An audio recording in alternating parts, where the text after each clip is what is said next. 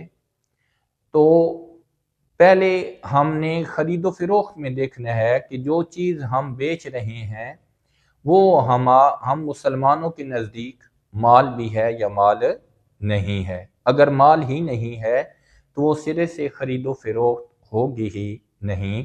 اب اس کے بدلے میں جو ہم کما رہے ہیں وہ کمانا درست نہیں ہوگا، وہ ہمارے لیے ایک حرام چیز ہے۔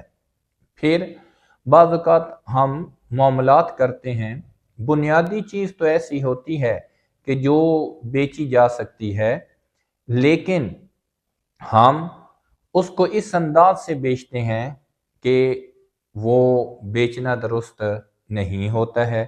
کبھی ہم اس پہ کوئی ایسی شرط لگا دیتے ہیں، کبھی ہم اس کے طریقہ کار کو ایسے اختیار کرتے ہیں کہ اس کو بیچنا درست نہیں ہوتا ہے۔ اس کو بے فاسد کہا جاتا ہے۔ جیسے اگر آپ کے پاس کوئی چیز موجود نہیں ہے تو آپ اس کو بیچ نہیں سکتے ہیں۔ آج کل ہم دیکھیں تو ہمارے معاشرے میں بہت ساری ایسی صورتیں آ گئی ہیں کہ جن میں چیز پاس موجود نہیں ہوتی ہے لیکن ہم اسے بیچ رہے ہوتے ہیں، ہم اسے آگے فروخت کر رہے ہوتے ہیں۔ کسی کے پاس کسی کی دکان پہ چیز ہے، ابھی وہ ہمارے پاس نہیں ہے، کوئی ہم اشتہارات دے دیتے ہیں کہ فلان چیز جو ہے وہ قابل فروخت ہے لیکن ہمارے پاس موجود نہیں ہوتی ہے۔ تو جب تک چیز پاس موجود نہیں ہے ہم اسے بیچ نہیں سکتے۔ آج ہم دیکھیں تو بہت سارے کام ایسے ہو رہے ہیں جو انٹرنیٹ کے ذریعے ہو رہے ہیں، چیز پاس موجود نہیں ہوتی ہے پھر بھی بیچی جا رہی ہوتی ہے۔ بعض ہمارے معاشرے کے اندر ایسی اسکیمیں آ گئی ہیں، ایسی کمیٹیاں بن گئی ہیں جن کے اندر بہت زیادہ خرابیاں پائی جاتی ہیں۔ چیزیں ایک ہوتی ہے، اس کی قیمت جو ہے مختلف انداز سے رکھ لی جاتی ہے کہ یہ ایک کمیٹی بن گئی ہے، جو پہلی دفعہ جس کا نام نکلے گا وہ پہلی قسط تو دے گا لیکن اگلی قسط وہ نہیں دے گا۔ تو یہ انداز بھی درست نہیں ہوتا ہے۔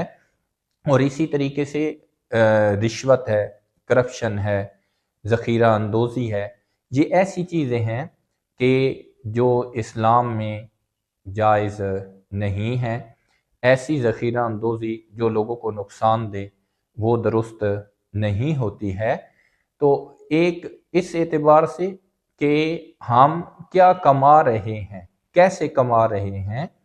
ہم دھوکہ دہی کرتے ہیں، چیز اور ہوتی ہے، بتاتے اور ہیں۔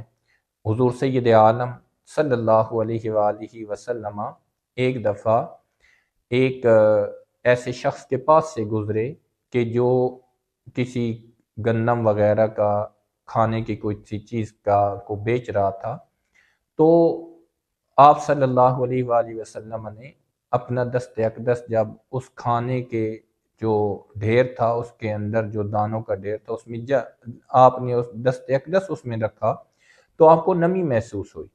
پھر حضور سید عالم صلی اللہ علیہ وآلہ وسلم نے انہیں تنبیہ فرمائی، یہ مفہوم بیان کر رہا ہوں کہ آپ نے اس کو ظاہر کیوں نہ کیا۔ پھر وہاں پر سرکار دو عالم صلی اللہ علیہ وآلہ وسلم نے ارشاد فرمایا، من غش فلیس منی، کہ جس نے دھوکہ دیا وہ مجھ سے نہیں ہے۔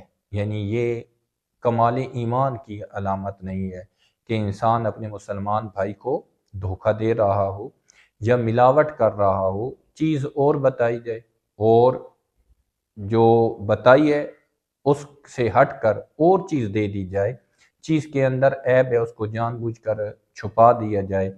اگر ہم اپنے معاشرے میں غور و فکر کریں تو ایک ریڑھی بان سے لے کر بڑے بڑے دکانداروں تک ضرور کوئی نہ کوئی ایسا کام کر لیتے ہیں۔ آپ ریڑھی بان سے کوئی چیز خریدیں گے تو وہ بھی داؤ لگا کر کوئی نہ کوئی خراب چیز آپ کے اس صحیح مال کے اندر داخل کر دے گا، تو یہ دھوکہ ہے، اس سے بھی منع کیا گیا ہے۔ تو سب سے پہلی چیز یہ ہے کہ ہم اس بات کی طرف خیال رکھیں کہ جو چیز ہم کما رہے ہیں وہ اس کا طریقہ حلال ہے یا طریقہ حلال نہیں ہے، اس کے طریقے کی اسلام اجازت دیتا ہے یا اجازت نہیں دیتا ہے۔ جب انسان حرام طریقے سے مال کماتا ہے تو پھر اس کے اندر سے برکت ختم ہو جاتی ہے، برکت اٹھ جاتی ہے۔ انسان اپنے رب کی بارگاہ میں حاضر ہوتا ہے لیکن وہ دعا بھی کرتا ہے، بڑی گڑ گڑا کے دعا کرتا ہے، لیکن اس کی دعا کو قبولیت نصیب نہیں ہوتی ہے۔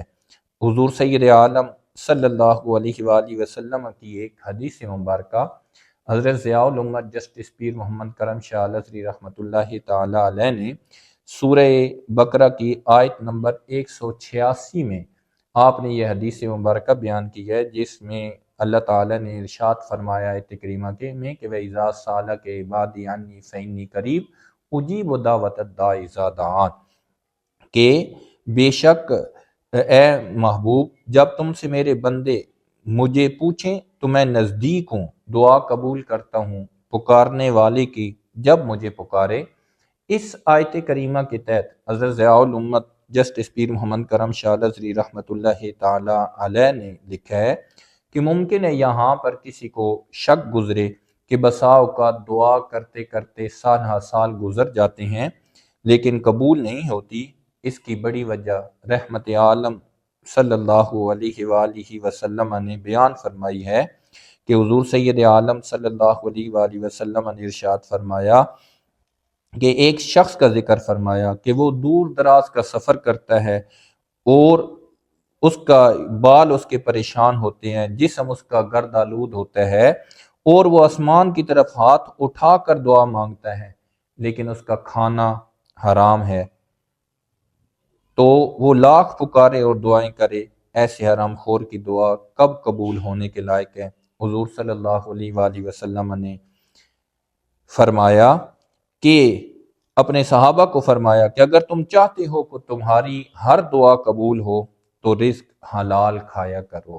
تو اس سے پتہ چلتا ہے کہ انسان اگر ایسا رزق استعمال کرے جس کے کمانے کا طریقہ درست نہ ہو تو وہ اس کے جسم کے اوپر غلط اثر کرتا ہے، اس کی روحانیت کے اوپر اثر پڑتا ہے اور پھر انسان کی دعا قبول نہیں ہوتی ہے۔ اس کے ساتھ ساتھ دوسری چیز یہ ہے کہ ہم استعمال کیا کر رہے ہیں، کون سی چیز ہم استعمال کر رہے ہیں، کیا وہ بنیادی طور پر حلال بھی ہے یا حلال نہیں ہے۔ جو آیت کریمہ پہلے میں نے تلاوت کرنے کا شرف حاصل کیا کہ انما حرم علیکم المیتۃ والدم ولحم الخنزیر وما اہل بہ لغیر اللہ، کہ اللہ تعالیٰ نے بے شک حرام فرما دیا ہے مردار کو، خنزیر کو، خون کو، ولحم الخنزیر، خنزیر کے گوشت کو، ان چیزوں کو اللہ تعالیٰ نے حرام فرما دیا ہے۔ تو اب اگر ہم دیکھیں تو ہم آئے دن اخبارات میں پڑھتے ہیں کہ کئی ہوٹلوں میں مردہ مرغیوں کو بیچا جاتا ہے، وہاں پہ اس کو پکایا جاتا ہے، لوگوں کو کھلایا جاتا ہے، حرام جانور جو ہیں وہ کھلائے جاتے ہیں۔ اور اسی طریقے سے جو خنزیر کی چربی ہے اس کے استعمال کی بنی ہوئی چیزیں وہ بھی اس طریقے سے لوگوں کو استعمال میں لائی جاتی ہیں۔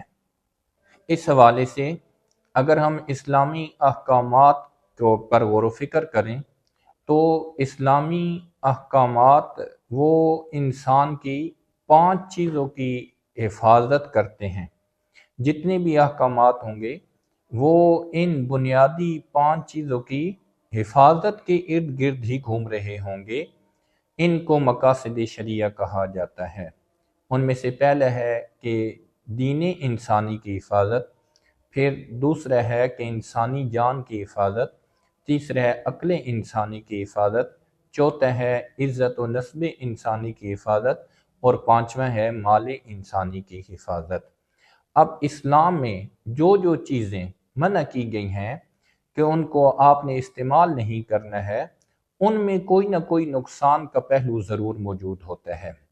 مثال کے طور پر اگر آپ مردار کو دیکھیں جس کو ذبح نہیں کیا گیا ہے بلکہ وہ اپنی طبعی موت مر گیا ہے، اب اس کے اندر بھی انسانی زندگی کے لیے، انسانی جسم کے لیے نقصان موجود ہے کہ جب ذبح کیا جاتا ہے تو جانور کے جسم سے خون بھی نکل جاتا ہے، کیونکہ اس کی خون کی دونوں رگیں کٹتی ہیں جو بڑی خون کی رگیں ہیں، اور اسی طریقے سے اس کی خوراک کی رگ جو ہوتی ہے وہ بھی کٹ جاتی ہے، تو اس کے اندر جو غلاظت ہوتی ہے وہ اس طریقے سے وہ خوراک کی نالی سے جو ابھی اس کے پیٹ میں نہیں پہنچی ہوتی ہے وہ بھی نکل جاتی ہے۔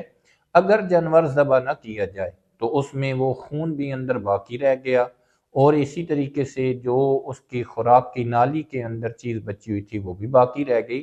اب یہ خون والی چیز جس کے اندر خون موجود ہے ابھی اس سے مکمل طور پر غلاظت نکلی نہیں ہے، یہ ناپاک چیز نکلی نہیں ہے، تو جب انسان اس کو استعمال کرے گا تو ظاہری بات ہے اس کی صحت پر اس کا برا اثر ہوگا، یہ اس کے لیے درست نہیں ہوگا۔ اور شراب کا اگر آپ استعمال دیکھیں یا نشہ آور اشیاء کو دیکھیں تو یہ چیزیں ایسی ہیں جو انسان کی جو عقل ہے اپنے طور پر اس کو ایسے نقصان پہنچتا ہے کہ وہ اپنے آپ سے بھی بیگانہ ہو جاتا ہے، وہ اس کا عقل خراب ہوتا ہے، عقل کا اسے پتہ نہیں چلتا کہ اس نے عقل والے کام کرنے ہیں یا نہیں کرنے، اور اس کے ساتھ ساتھ وہ دوسروں کا بھی نقصان کرتا ہے۔ بعض اوقات اس نشے کی حالت میں وہ کسی کا مال ضائع کر دیتا ہے، بعض اوقات وہ نشے کی حالت میں کسی کو گالی گلوچ کر دیتا ہے، کسی کی عزت کے اوپر تان والی زبان دراز کر لیتا ہے، اور اسی کے ساتھ ساتھ بعض اوقات اس صورت میں وہ اپنے گھر کو بھی اجاڑ لیتا ہے، طلاق دے دیتا ہے۔ تو جب اسی لیے فقہائے کرام نے یہ فرمایا ہے کہ اگر نشے کی حالت میں معصیت کے طور پر اس نے نشہ پیا ہوگا، کوئی نشہ آور چیز استعمال کی ہوگی اور اس حالت میں وہ طلاق دے گا تو اب اس کی طلاق واقع ہو جائے گی۔ تو یہ اس کے نشہ آور اشیاء استعمال کرنے کی وجہ سے اس نے اپنے آپ کو بھی نقصان پہنچایا، اپنی ذات کو نقصان پہنچایا، کسی دوسرے کو نقصان پہنچایا، اپنے خاندان کو نقصان پہنچایا، اپنے بیوی بچوں کے مستقبل کو نقصان پہنچایا۔ تو اس لیے اسلام نے ان چیزوں سے منع فرمایا ہے کہ یہ انسان کی ان چیزوں کے اندر خرابی پیدا کرتی ہیں، تو اسلام نے ان سے منع فرما دیا۔ اور اسی طریقے سے جو باقی نقصان دینے والی چیزیں ہیں ان سے بھی اسلام نے منع فرما دیا۔ کوئی زہریلی چیز ہے اس سے منع فرما دیا کہ اس سے انسان کو نقصان پہنچتا ہے۔ اگر آپ غور فرمائیں تو وہ مٹی جو پاک ہو اس سے ہم تیمم تو کر سکتے ہیں، لیکن اتنا مٹی کا استعمال کرنا کہ جس کے ساتھ انسانی جسم کو نقصان پہنچے، ضرر ہو، اس کو ہم استعمال نہیں کر سکتے۔ تو اسلام نے ان چیزوں کے استعمال میں بھی ایک انسان کا جو فائدہ ہے اس کو پیش نظر رکھا ہے۔ تو ہمیں وہی چیزیں استعمال کرنی چاہیے جن کی اسلام نے اجازت دی ہے۔ جن کی اسلام نے اجازت نہیں دی ان کے استعمال سے ہم رک جائیں۔ پھر انسان جیسا چیز استعمال کرتا ہے، جس جانور کا گوشت استعمال کرتا ہے، اس جیسی صفات اس کے اندر پیدا ہو جاتی ہیں۔ اسلام نے خنزیر کو منع کیا کہ اس کو نہیں کھانا ہے، یہ اس وجہ سے کہ اس کے اندر غیرت کا مادہ نہیں ہوتا ہے۔ وہ قومیں جو خنزیر کا گوشت استعمال کرتی رہتی ہیں ان سے غیرت کا مادہ ختم ہو جاتا ہے، وہ بے حیا ہو جاتے ہیں۔ اور شکاری جانوروں سے اسلام نے منع فرمایا کہ جو پرندے شکار کرنے والے ہیں یا جو جانور شکار کرنے والے ہیں ان کو بھی تم نہ کھاؤ۔ اس کی وجہ یہ ہے کہ جب وہ شکاری جانوروں کو کھائے گا تو وہی شکاری جانوروں والی صفات وہ اس انسان کے اندر بھی پیدا ہو جائیں گی، تو ان شکاری جانوروں کے کھانے سے بھی منع فرما دیا۔ اور جو مردار کھانے والی چیزیں ہیں جیسے گدھ ہے، کوا ہے، تو ان سے بھی منع فرما دیا، کیونکہ جب وہ مردار چیز کھانے والی چیزوں کو کھائے گا تو اس کے اندر بھی وہی مردار والی صفات جو ہیں وہ پیدا ہو جائیں گی۔ اس لیے ہمیں دونوں جانب سے یہ پورا غور و فکر کرنا چاہیے کہ ہم کیا کما رہے ہیں، کیسے کما رہے ہیں، اور کیا چیز کھا رہے ہیں، اور وہ ہمارے لیے حلال ہے یا حلال نہیں ہے۔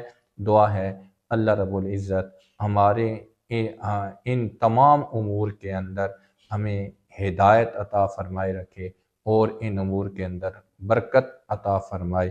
وما علیہ الا البلاغ المبین۔ جھکی ہوئی ہے جبیں ہے حضور دیکھنا، جھکی ہوئی یہ جبیں ہے حضور دیکھنا، ہمارا قلب حزین ہے حضور دیکھنا، کسی کا کوئی تو ہوتا ہے اتنے لوگوں میں، ہمارا کوئی نہیں ہے حضور دیکھنا، ہمارا کوئی نہیں ہے حضور دیکھنا، ہماری آنکھوں میں خوشیوں کا رقص ہوتا تھا، اب ان میں درد مکی ہے حضور دیکھنا، اب ان میں درد مکی ہے حضور دیکھنا،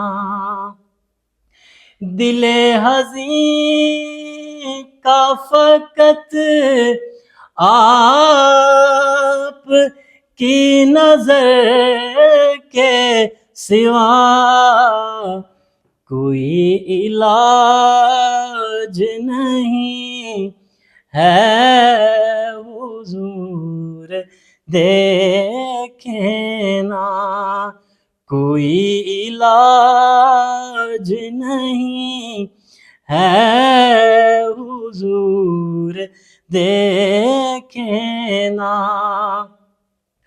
حضور کوئی نہیں آپ کے سوا میرا،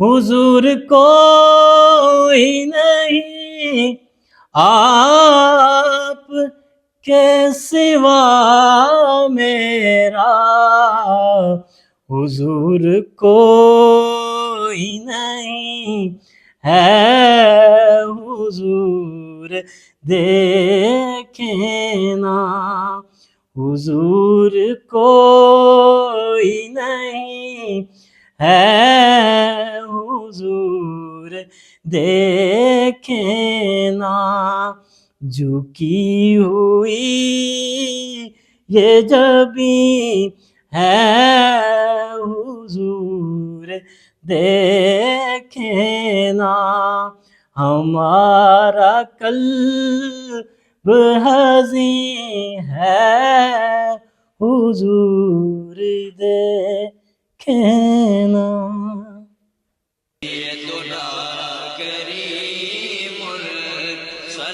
دارالعلوم محمدیہ غوثیہ بھیرا شریف دینی اور عصری تعلیم کا بے مثال ادارہ ہے، جہاں عصر حاضر کے تقاضوں کے مطابق قرآن و سنت کی تعلیم دی جاتی ہے، اور ہر سال ہزاروں طلباء و طالبات زیور تعلیم سے آراستہ ہو رہے ہیں۔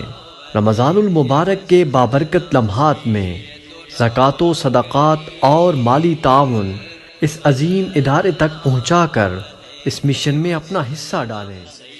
درج ذیل اکاؤنٹس پر اپنا تعاون ارسال فرمائیں۔